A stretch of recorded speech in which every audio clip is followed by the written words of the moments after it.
Bonjour tout le monde, j'espère que vous allez bien. On va attaquer aujourd'hui la correction de la séance numéro 7 que vous avez préparée, mon bestiaire poétique. Allez, c'est parti, on y va.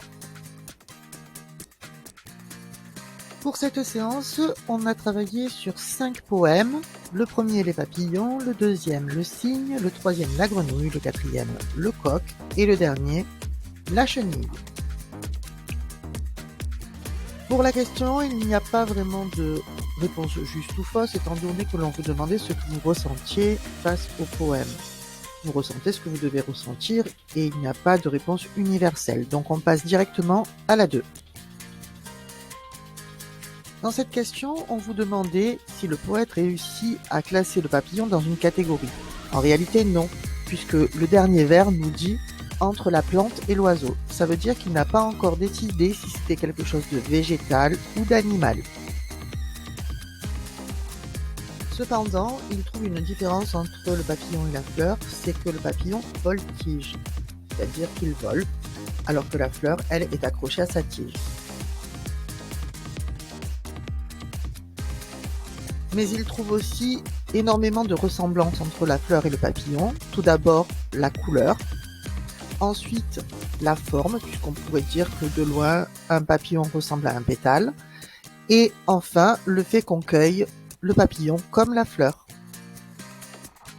Le premier PAPL, que vous allez noter en rouge sur le cahier, comparaison et métaphore. Les métaphores et les comparaisons sont des figures de style qui mettent en relation deux éléments qui ont un point commun. Tout d'abord, les comparaisons que nous avions déjà vues. Une comparaison, ça associe deux éléments à l'aide d'un outil de comparaison. Il y a plusieurs outils de comparaison, plus que, moins que, comme, pareil à, et d'autres. Celui qui est comparé, il s'appelle le comparé. Ce à quoi on compare, c'est le comparant. Par exemple, John est le comparé, est plus petit que Lina, qui est comparant. La seconde figure de style de comparaison, c'est la métaphore. Une métaphore, c'est une comparaison sans outil de comparaison.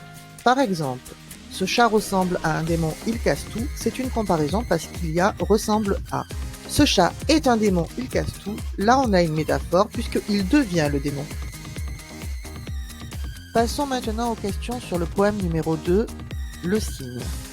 On vous demande à quoi ressemble le cygne.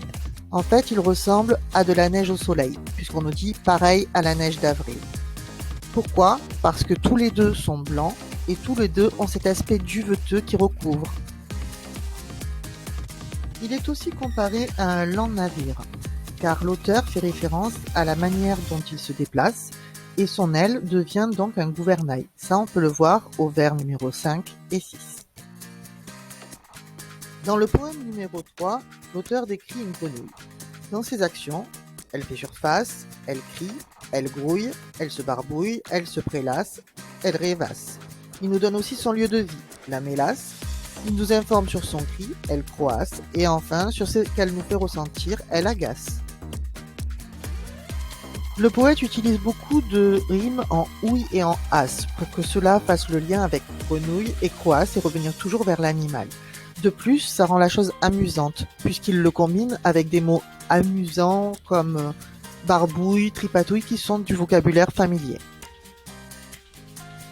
Dans la question 6, on vous demandait de relever dans le poème une comparaison. La comparaison, c'est « et » ça coasse comme une contrebasse. Pourquoi ? Parce qu'il y a l'outil de comparaison « comme ».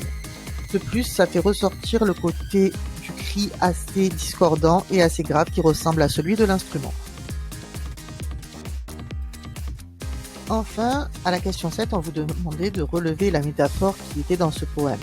C'est le dernier vers, ce n'est qu'un sandwich à ressort. Qui est-ce qui a un sandwich ? La grenouille. Pour qui ? Pour le héron. Pourquoi ressort ? Parce que tout simplement c'est de la nourriture, mais elle arrive toujours à s'enfuir.